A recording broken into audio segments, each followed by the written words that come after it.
So we have big brands with us at the 2012 summit.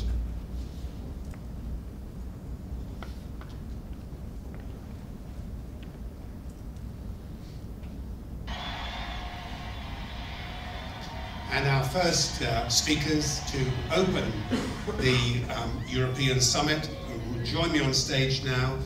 Sandra Reape, Senior Consumer Insight Manager, Jameson International at Irish Distillers Pernod Ricard, and Karen Williams, Managing Director, Spectrum Insight. Welcome.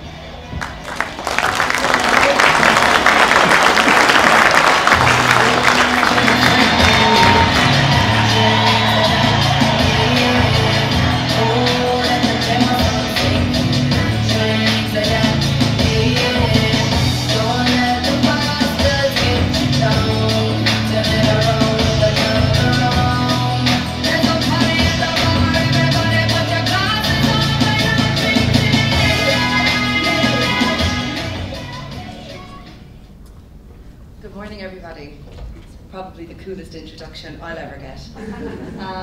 First of all, I'd like to welcome you all on behalf of Jameson and Irish Distillers to Dublin. I think a lot of you have travelled from far and wide. I've come 10 minutes across the bridge, so that's been quite easy this morning.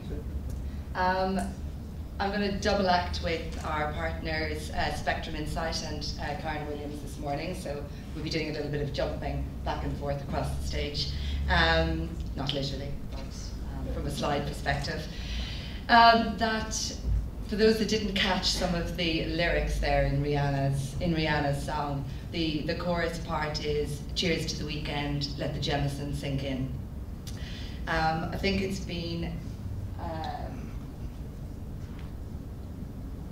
sort of a tribute to the growth of Jameson over the past number of years. We are currently undergoing double-digit growth at 25% across 120 countries, and we're now one of the fastest-selling Irish whiskies in the world.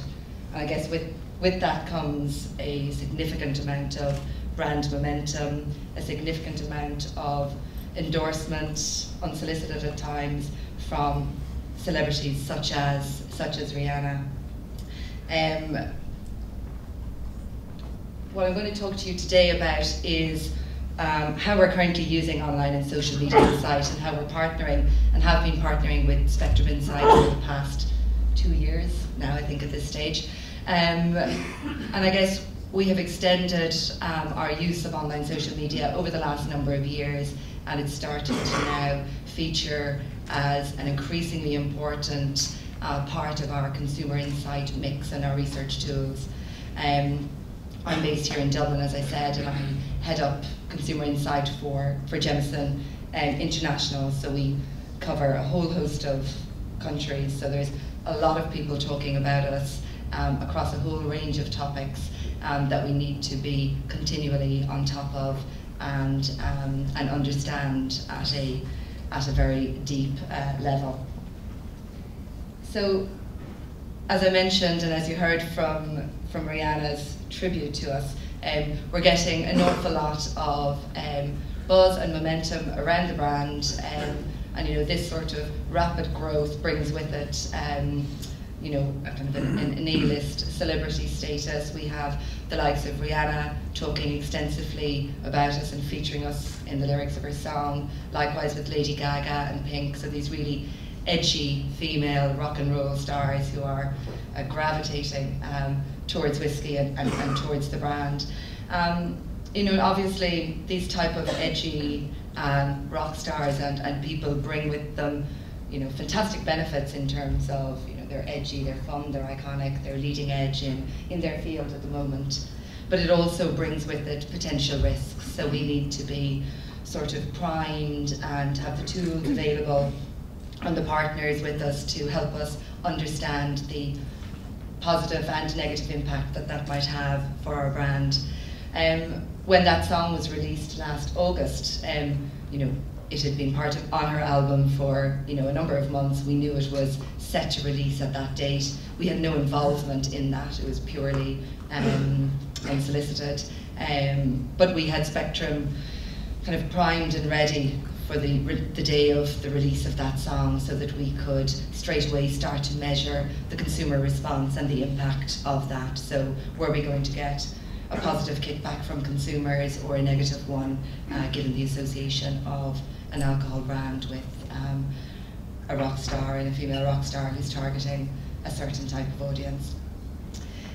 So it was fantastic for us that we were able to get that immediate reaction, and I think that's been the benefit for us, which we'll talk through this segment, is, you know, in comparison to traditional media where you're waiting X amount of weeks or X amount of months to get that feedback and consumer response.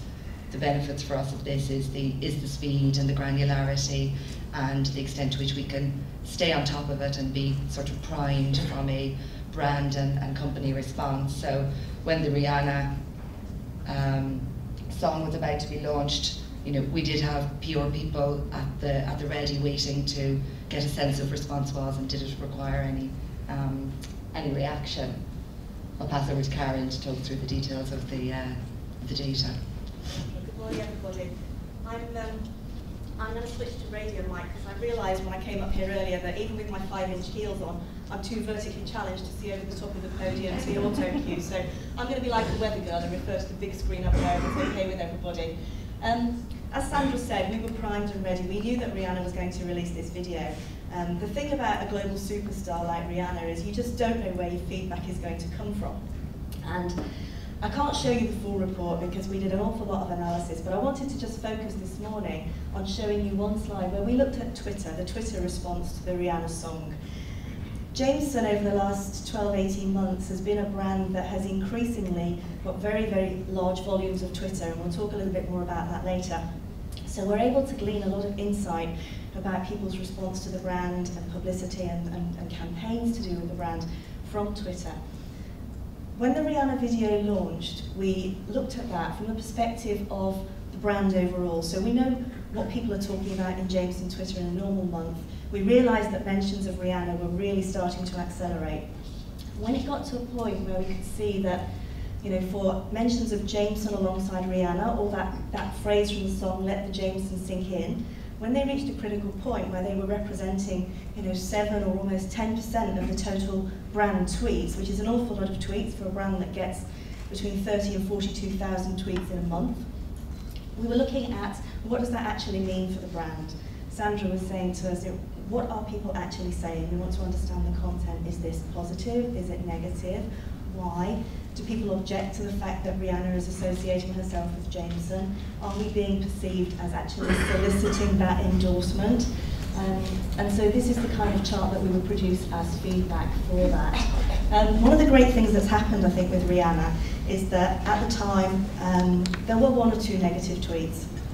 But broadly speaking, there was a very positive response. So that's great, you know, somebody who's as influential as Rihanna generating that positive groundswell of opinion for your brand. And it's something that's actually continued, and we now see the catchphrase, "Let the Jameson Sink In," appear on a weekly basis in Twitter for Jameson around the world, and it's almost become, if you like, a tagline, a way of consumers feeding back to the brand that they love drinking it, they're going out to have a good time, and it's part of that lifestyle experience for them.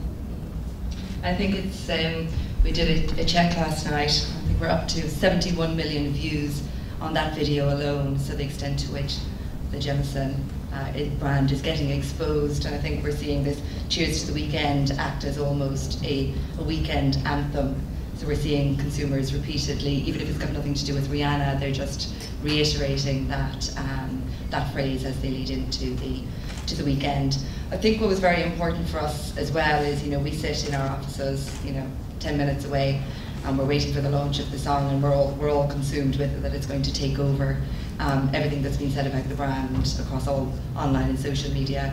The reality is, I think it represented 9% of the total brand coverage, so it helps us to put consumer response in context, to reassure our marketing directors, our communications directors, that this is not all-encompassing. You know, this is a small fraction of what has happened, and I think we'll talk a little bit more now about sort of how we're using it from a reputation risk management perspective. So how can we keep a sense of, you know, when things start to emerge? How can we get a sense of the extent to which that decays at a fast rate or has a longer tail effect, and so forth. Another key area that we are using the guys at Spectrum Insight to help us with is understanding consumer response to our advertising. So in October 2009, we launched the first of our first TVC ad in the US, which is our biggest market and represents over a third of the Jemison volume and a significant growth trajectory. We launched the first of our advertising, which is based around our founder, John Jemison. That's him depicted in the image there. And it's all about John Jemison and his passion for his great tasting whiskey and the lengths that he would go to protect and save it. It launched with an ad called Lost Barrel in October 2009, and that got a significant amount of traction and buzz, and the extent to which people were talking in blogs, industry blogs, advertising blogs, and on Twitter about this character, and the extent to which his bravery, masculinity, charm, Irish wit and sense was all resonating, was extremely strong. So great for us. We went into a second ad, which is called Fire, which launched in March 2011. I'm going to get Sean to show you the ad, which will give you a sense of what happened next and why it proved a bit of a challenge for us at that time. Sean, you might. When the great fire reached his distillery, John Jameson devised a brilliant plan. But there was no time. So he devised another, less brilliant plan. In the end, the not-so-brilliant plan saved the whiskey. And all of Ireland agreed, catastrophe averted. A little unfortunate when a couple of days later the Japanese tsunami hit. So we were straight on it. I think it happened on a Friday night. I was on to Mark and Karen at about 11 o'clock at night, frantic, as they started to emerge, and we were starting to see consumer response kick in almost immediately. You know, very good-natured, very helpful. You know, dear Jemison, do you realise what has happened in Japan? I think it might be best if you took your ad down. But it was a great kind of early warning for us. We were on it. We spent the weekend from Dublin to US, back to the UK, trying to keep on top of this and understand the extent of response and negativity. We did take a decision to obviously pull the ad down immediately, which is not always easy when you're working in the US and TV ads are distributed across 50 plus states and you have to get to individual stations to pull that. But we worked with Karen and Mark at Spectrum to help us really understand what that response is, and we're now back on air a year later, which is fantastic. In the interest of time, I'll go through this really quickly, but this is just an example of the output that we were providing to Sandra on an hourly basis sometimes. I mean, obviously, this was completely beyond Jameson's control, and it was almost inevitable that they would get some kind of negative feedback, but it takes time when you've got a media plan in place to pull a TV ad across the whole of the United States.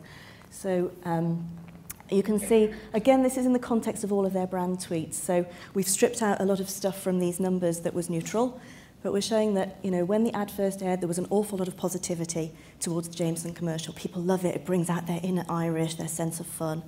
As soon as the tsunami happened, we started to get those tweets, and you can see on the 12th of March, people saying, you know, please, Jameson, don't you realise this is inappropriate?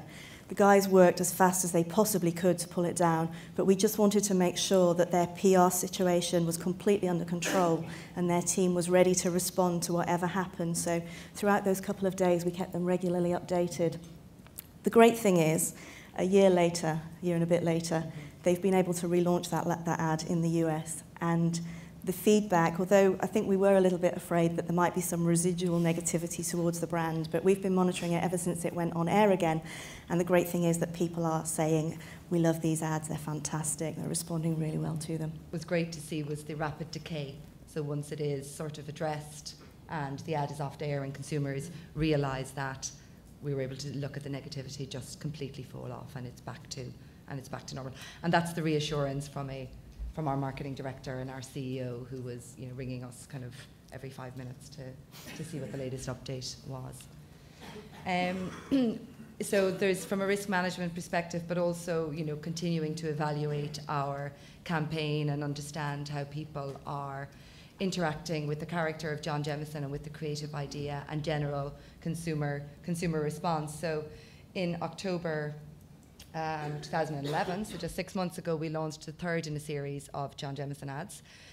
So we had a number of, you know, questions in terms of impact, in terms of consumer response, to what extent are people viewing on YouTube, actively searching in Google, visiting our website, and how are they talking about the ad and the character. So is there any evidence of consumer wear out, of disengagement with the character or the ad? So we were able to use a range of quantitative and qualitative metrics from the team and from the work that we did. Do we have time to show another ad, or shall we? Should we skip straight into the... Okay, I think it was Andy at the beginning in his introduction who talked about, you know, integration across platforms. These are big global campaigns that we're looking at, and we are evaluating Facebook, YouTube, Twitter, looking at the impact on the brand website. A couple of charts here. I think, you know, for the purposes of this audience, a lot of your clients are in the PR industry. One of the things that we're able to demonstrate in our evaluation of the Hawk television commercial was the absolute positive benefit of PR in driving consumer engagement with the campaign. So what you can see on the chart here is that as the PR campaign kicked in, web and blog coverage was generated, which drove people to go and look for the ad on YouTube. And if we could quickly have the next slide, Sandra, I'll show the same impact on Google search. So that PR activity that Jameson was doing, getting the web and blog coverage, was also driving consumers to look for the brand, to go to the brand website. And we at Spectrum consider that Google search for a brand is a really, really strong indicator of consumer consideration. If people like your commercial enough to want to go and find out more about your whiskey, the first place they're going to go is your website. One of the reasons it's important to understand this is, you know, when you're paying, for example, for paid advertising, whether it's on Facebook, YouTube, or anywhere else, it's very easy to waste money at the beginning of the campaign when you're getting a lot of views organically anyway. So if on a day-to-day basis you can track what is happening in terms of consumer response, YouTube views, and consumer engagement, consideration through Google search, you can actually time the introduction of that paid advertising to get the maximum possible return on investment on your combination of paid, earned, and owned media. I think from our perspective as well, being able to look at the referring traffic for the YouTube and for our website, it's been great to help us understand from a future seeding strategy what are the types of sites and bloggers and people that are picking up and engaging with this advertising, both within the US and we see the reach that goes beyond the US and where the media is actually running on TV. So the global reach that we're getting is great to be able to monitor. As I mentioned, another aspect that we use this insight, and Twitter in particular, is to use it as this sort of, I guess, a giant focus group, for want of a better word, to really understand how consumers are talking about and engaging with this character that is central to our creative idea. So is it playing back how we want this character and this advertising to be understood and how we want it to work? So, you know, it's been a great tool to help us very quickly reassure everybody that we're still on track, that there isn't a wear out. We're still connecting with these guys in a way that is brand relevant and relevant to the character. So, you know, it does reinforce the creative idea. It's set in 1780, but it's still sort of, he's this relevant modern day hero. He's compared to all sorts of characters, the most interesting man in the world, and you know, he's their hero. It's somebody they look up to and want to be like, which has been great. Now we have a really strong body of data that allows us to develop, to compare one thing with another. So we can compare last year's television commercial with this year's television commercial. We'll be able to benchmark the performance of this year's against next year's. We can actually see what things Jameson are doing across all of their platforms that are driving most consumer engagement, and help them to take actionable insight out of that, strategic decisions that allow them to increase the effectiveness of their marketing and PR campaigns. What we've done here is just, we've put together a chart that shows, first of all, the enormous growth of online and social media for the brand over the last year or so. So you can see the purple line is Twitter. Like I said earlier, the brand is now getting in some months 42,000 tweets. Jameson doesn't tweet at all in its own right. This is all spontaneous, consumer-generated word of mouth. And we can get a fantastic amount of insight into consumer attitudes, likes, preferences, drinking behaviour from that Twitter, which we can pass on to the brand insight team. I've also highlighted a number of campaigns where Jameson have had a lot of activity happening, and again, we've monitored across lots of platforms. There are some things up there that it would have been very, very difficult for the brand to evaluate using traditional market research means. So if you're relying on focus groups and panels, there's always a delay. And you always have to wait for that feedback about what people thought, and sometimes it's too late then to change the direction of the campaign or the mix of promotional activities. For things like St. Patrick's Day, which is even bigger than Christmas for Jameson, it's a massive annual opportunity for the brand to make a splash and engage consumers.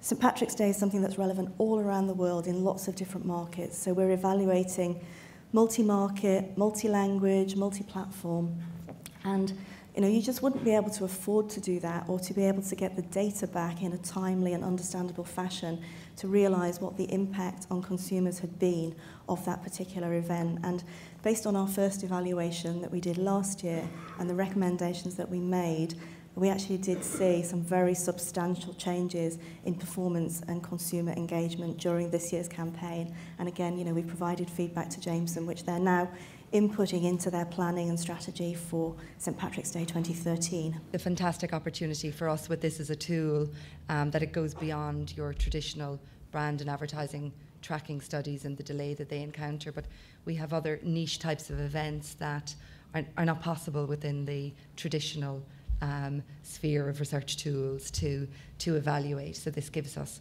a fantastic opportunity to look at our sponsorship platforms, our event platforms, our brand, our key brand activations, and really understand from a qualitative and quantitative perspective how they're tracking and how people are responding and talking. So we just wanted to talk a little bit about how we think this kind of consumer insight generation will develop over the next few years, and how brands will continue to use it for the kinds of purposes that Jameson are using it.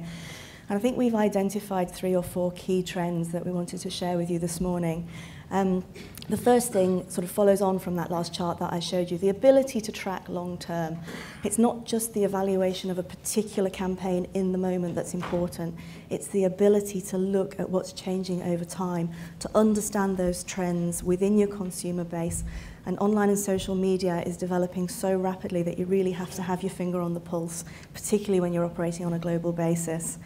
The second thing is, I think, more integration with traditional research, and we're not for a minute suggesting that using online and social media replaces any of the other great things that Sandra does. She still works with panels and focus groups and in-market qualitative surveys and feedback, but it gives her another dimension to that research, and one that can be achieved very quickly, very cost-effectively. And what we found is that very often when we report back, it's giving pointers to the Jameson team about things that they might want to invest money in investigating further using traditional research methodology. Even more importantly, I think, is the increased use of automated computer text analysis to deal with these kinds of volumes of content from global sources. We're working in every language from Chinese, Brazilian, Turkish, Hungarian to pull together a global picture of response to the brand. We're dealing with up to 42,000 tweets alone in 1 month, and that's just on one platform without all of the feedback that you're getting from web and blogs. You have to be able to automate to deal with that properly, to be able to cope with those volumes and report back in a timely fashion. We've been doing quite a bit of work with the University of Cranfield as well on developing insight into emotion and personality profiling. So using very sophisticated semantic and text analysis to understand not just the difference between positive and negative tone, because that's very black and white, but now using techniques that have been developed for really psychology as a practice, understanding what we can learn from the way people speak in online and social media about the actual emotions that are driving that response, whether it's anger or happiness or anything else. And also personality profiling. So it gives us the ability, for example, if you're looking at a brand with a very large Facebook fan base, to look at the content of what people are saying in their comments on that page and build up a segmentation and a profile of who is on there and what is their interest in the brand and what can we learn about them as individual consumers and groups of consumers. I think the other thing as well, just before I hand back to Sandra, which is a key benefit, is the ability to benchmark your brand against competitors. And that's something that we see increasingly people investing in. In the traditional world, of course, it's very, very investment intensive, very expensive to conduct the same kind of research for your competitors as you would do for your own brand. But online and social media allows us to get very fast, very detailed benchmarks, which really, really help with planning. Great. So just to wrap up, a couple of final slides from our perspective as a client and a relatively new user of online and social media insight. But I think so far there's been a significant benefit to us, and as Karen says, it's not replacing. We're still spending a lot of time and a lot of money and lots of other types of research tools and methodologies across all of our markets. But I guess key for us has been the speed, and it's, you know, it almost is near real time, and we are on two ends of the phone on a continuous basis when we're about to launch new advertising or we're aware that something is happening. So absolute speed and immediate response. From a cost perspective, I mean, I don't think you can go near comparing it with some of the traditional methods, and even, you know, we're familiar with the cost of one focus group and they're quite substantial. So what we get in terms of value for money is just phenomenal. From our perspective, we're a global brand based here in Dublin, you know, selling across 120 countries. So from our perspective, to be able to get access to consumer response and insight across all of these markets is just, you know, is just something that we cannot ever feasibly do using other techniques. And then it gives us the, you know, the scope that we can cover a range of our platforms and our properties and our activations. And it isn't just keeping it focused on advertising tracking or brand tracking. We can, you know, use it and across all platforms and support all of our other tools. And then, you know, it is the granularity that we can get, and we can literally look, you know, we launch an ad and we can literally track response hour by hour. And when different TV shows kick in that have the ad featured, we can look at it at an extremely granular basis. So it's been a fantastic evolution for us, and I highly recommend it. So 5 things from our perspective to bear in mind when choosing your supplier. So in terms of, Karen spoke about the volumes of data that we get, I mean, from Twitter and then beyond. So can the supplier handle this volume and interrogate it and interpret it at the levels that you require? Obviously, accuracy and reliability are always key. Focusing on consumer and consumer response, I guess, has been key for us in terms of the extent to which consumers are spontaneously and of their own accord, you know, going out there to talk about at a spontaneous level or seek out or search your site, visit your website, view you on YouTube, etc. So that absolute focus on what the consumer is doing rather than what's just out there. The bespoke service, and this has been very much a partnership approach and a tailored approach, and all of our projects are tailored and structured, and it very much is what we need as a brand rather than a tool that is rolled out. And then the breadth and depth, so being able to cover, we deal across, you know, so many countries with so many different types of platforms. So in Russia, Facebook is, you know, coming up on the inside, but we have vKontakte, which is the biggest social media platforms. So we need to be able to get access to local platforms and media that are more relevant in certain markets than others. So that working with the guys allows us to get that nuance in some of our key markets. Thank you very much. Thank you.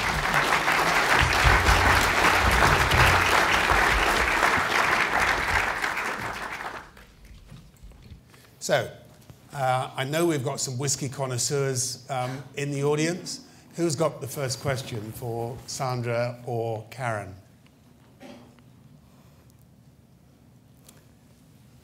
Microphone on the front, please. The Word of Mouth Marketing Association has done research that shows that about 90% of conversations still are taking place offline. So how much does this track, or how well does your stuff track with the actual other word of mouth conversations and the other research that you're already doing?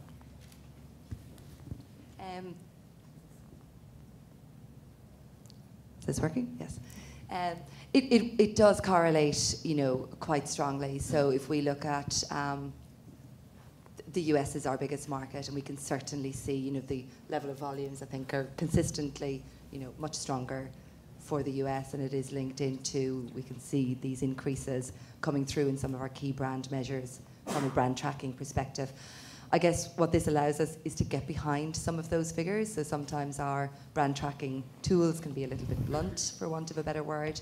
So it allows us to understand what is driving perceptions of leadership, or this is a brand with a certain amount of momentum, or this is a brand that's, ahead of the rest or leading the pack, or whatever the measures are that we're using. So yes, it correlates with, a lot of the time with brand buzz and brand health, but a lot of the time as well, it's opening up new pockets of markets and areas where we might not expect, St. Patrick's Day to resonate in Uzbekistan, as might have been happening this year. So it certainly opens up other areas and helps us understand markets where we might not be as active in terms of traditional methods. But I think it's understanding the nuances behind some of the tracking measures. If I can just add to that. And your name, please? Oh, sorry, it's Mark Westerby, Spectrum Insight. Sorry, I assume that was Katie on the front asking that question. I don't know, it sounded like Katie. Yeah, Karen mentioned we're doing a lot of work with Cranfield University School of Management. What we know from that is that the Twitter that we're tracking actually tracks very well against offline word of mouth. Now, I should say that doesn't mean that Twitter is word of mouth. It's not. But what we're doing is using Twitter effectively, as Sandra said, effectively is the sort of focus group, and we're finding that that data is allowing us to correlate with offline word of mouth. So actually that's providing a very good proxy for that. And if you watch this space, there'll be more, I think, publishing an ad map on that very shortly. Okay, we've time for one more question. Otherwise, I will thank Sandra and Karen on your behalf. Thank you. Great start to the day.